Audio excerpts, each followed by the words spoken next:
kesempatan kali ini aku akan membahas tentang anatomi fisiologi sistem pencernaan dengan dosen pengampu Bapak Henry Didiharto, SKEP NS MPD. Sebelum itu, perkenalkan saya Kalista Filza Ahmadiyah dengan NRP 222327783 berasal dari kelas RMIKA semester 2. Baik, selanjutnya kita akan membahas tentang materi yang akan kita bahas kali ini. Yang pertama, kita akan membahas tentang definisi sistem pencernaan. Sistem pencernaan merupakan serangkaian jaringan organ yang memiliki fungsi mencerna makanan dan merupakan sistem yang menerima makanan dari luar dan mempersiapkan untuk diserap oleh tubuh yang terbentang dari mulut sampai anus. Selanjutnya kita akan membahas tentang fungsi pencernaan. Yang pertama, fungsi pencernaan yaitu dapat mencerna sumber makanan untuk menjadi energi tubuh. Yang kedua, memecah nutrisi menjadi nutrien, yang dimana nutrien adalah unsur-unsur yang terdapat dalam makanan dan dapat menembus membran plasma. Yang ketiga yaitu eliminasi sisa metabolisme atau makanan yang tidak dapat dicerna. Selanjutnya kita akan membahas tentang proses pencernaan. Proses pencernaan dibagi menjadi dua. Yang pertama yaitu pencernaan mekanis. Pencernaan mekanis merupakan perubahan makanan yang besar menjadi kecil atau yang kasar menjadi halus. Yang kemudian yang kedua yaitu pencernaan kimiawi. Pencernaan kimiawi adalah perubahan zat makanan dari bentuk yang kompleks menjadi sederhana dengan bantuan enzim pencernaan, seperti dari karbohidrat menjadi glukosa. Baik, selanjutnya kita akan membahas tentang anatomi sistem pencernaan. Terdapat 8 bagian di dalam anatomi sistem pencernaan. Yang pertama yaitu rongga mulut, yang kedua faring, yang ketiga esofagus, yang keempat lambung, yang kelima usus halus, yang keenam usus besar, yang ketujuh rektum, dan yang terakhir yaitu anus. Yang pertama yaitu oral cavity atau rongga mulut. Mulut adalah rongga yang berada di antara pipi, bibir, lidah, tenggorokan, dan langit-langit mulut atau yang disebut palatum. Yang kedua yaitu fungsi mulut. Fungsi mulut yang pertama yaitu sebagai jalur bagi keluar masuknya udara. Yang kedua yaitu menjadi gerbang utama makanan dan minuman untuk masuk ke dalam tubuh. Dan yang ketiga yaitu berperan penting dalam menunjang aktivitas berbicara. Yang ketiga yaitu batas-batas mulut. Yang pertama, bagian depan rongga mulut dibatasi oleh bibir. Yang kedua, bagian atas dibatasi oleh palatum. Kemudian yang ketiga yaitu bagian bawah. Terdapat otot-otot yang membentuk bagian mulut dan lidah seperti pipi. Kemudian yang keempat yaitu bagian-bagian mulut. Yang pertama ada rongga mulut luar atau yang disebut vertibula. Kemudian ada rongga mulut dalam yang dibatasi sisinya oleh tulang maksilaris, palatum, dan mandibularis. Di sebelah belakang tersambung dengan faring. Yang kedua yaitu faring. Faring adalah suatu kantong fibromuskuler yang bentuknya seperti corong yang besar di bagian atas dan sempit di bagian bawah. Yang kedua yaitu fungsi faring. Yang pertama sebagai penyalur makanan dari mulut ke kerongkongan. Ketika makanan didorong ke belakang oleh lidah, maka saluran pernafasan akan menutup dan makanan akan masuk ke kerongkongan. Yang kedua yaitu sebagai penyaring, yang mana mengatur tekanan dan juga dapat mengatur kelembapan udara yang masuk. Udara ini akan diteruskan ke batang tenggorokan atau trakea. Yang selanjutnya yaitu bagian-bagian faring. Yang pertama ada nasofaring. Bagian faring yang terletak pada bagian belakang rongga hidung dan hanya bisa dilalui udara. Yang kedua yaitu orofaring. Bagian faring yang terletak di belakang rongga mulut dan dapat dilewati udara dan makanan sehingga berperan dalam sistem pernafasan dan sistem pencernaan. Yang ketiga yaitu laryngofaring. Laryngofaring ini merupakan tempat bertemunya saluran pernafasan dan saluran pencernaan. Yang ketiga yaitu esofagus atau kerongkongan. Esofagus adalah saluran muskuler yang menyalurkan makanan dari faring menuju gester atau lambung. Kemudian fungsi esofagus yaitu dapat menyalurkan makanan dari mulut ke lambung. Yang kedua dapat menghasilkan gerak peristaltik dan mencegah laju isi dan cairan lambung. Selanjutnya yaitu struktur esofagus. Yang pertama yaitu bagian superior, yang dimana sebagian besar otot penyusun pada bagian ini yaitu otot rangka, di mana otot ini bekerja secara sadar dan dapat dikendalikan.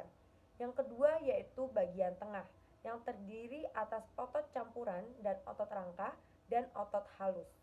Yang ketiga yaitu bagian inferior, yang dimana otot penyusunnya yaitu otot halus yang bekerja tanpa kita sadari atau tidak dapat dikendalikannya. Yang keempat yaitu gester atau lambung. Gester atau lambung adalah bagian dari traktus gastrointestinal pertama yang berada pada intraabdominal. Fungsi lambung yaitu sebagai penyimpanan makanan, produksi kimus, digesti protein, dan menghasilkan enzim dan hormon pencernaan. Letak lambung yaitu di antara esofagus dan duodenum atau usus 12 jari.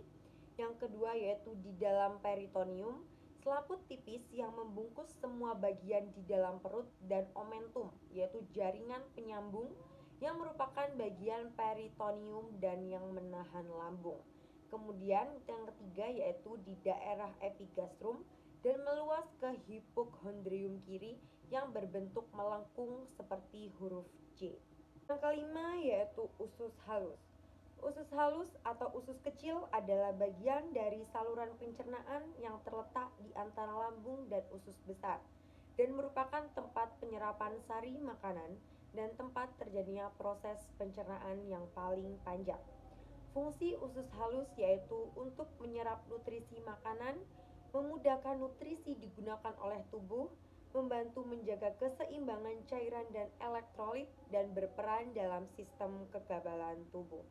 Bagian usus halus, yang pertama ada duodenum, yang terletak tepat setelah lambung dan membentang cukup panjang untuk menghubungkannya ke usus kosong atau jejunum. Yang kedua yaitu jejunum, yang berada di antara duodenum, usus 12 jari, dan ileum, usus penyerapan. Yang ketiga yaitu terdapat ileum, bagian terakhir dari usus halus yang terletak tepat setelah duodenum dan jejunum, yang dilanjutkan dengan usus buntu. Yang keenam yaitu usus besar. Usus besar merupakan organ pencernaan yang sebagai lanjutan dari usus halus. Fungsi usus besar yaitu untuk menyimpan dan eliminasi sisa makanan, menjaga keseimbangan cairan dan elektrolit dengan cara menyerap air, dan untuk mendegradasi bakteri. Bagian usus besar, yang pertama terdapat bagian ascendent, yang merupakan bagian usus besar yang mengarah ke atas dan berbatasan langsung dengan usus halus. Yang kedua yaitu bagian transversal, yang merupakan kelanjutan dari kolon ascendent dengan arah mendatar. Yang ketiga yaitu bagian descendant, merupakan kelanjutan dari kolon transversal dengan arah ke bawah.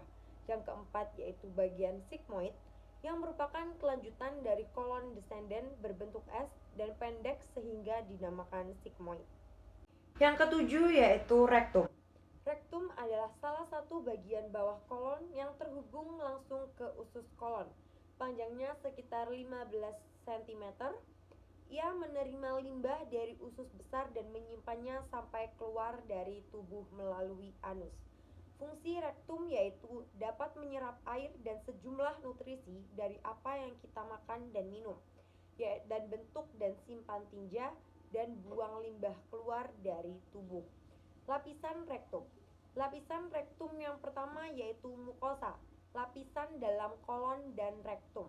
Yang kedua submukosa, yaitu lapisan jaringan ikat yang mengelilingi mukosa.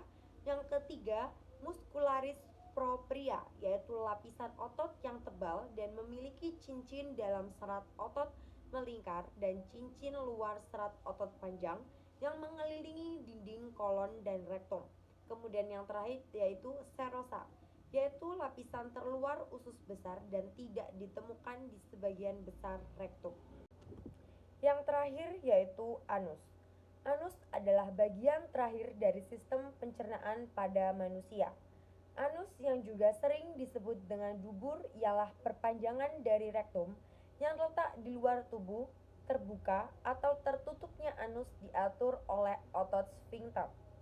Fungsi anus yaitu untuk melakukan proses defekasi atau proses membuang kotoran sisa pencernaan dalam bentuk feses.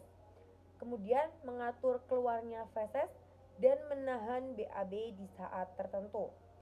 Yang ketiga yaitu bagian anus. Bagian anus ada 6.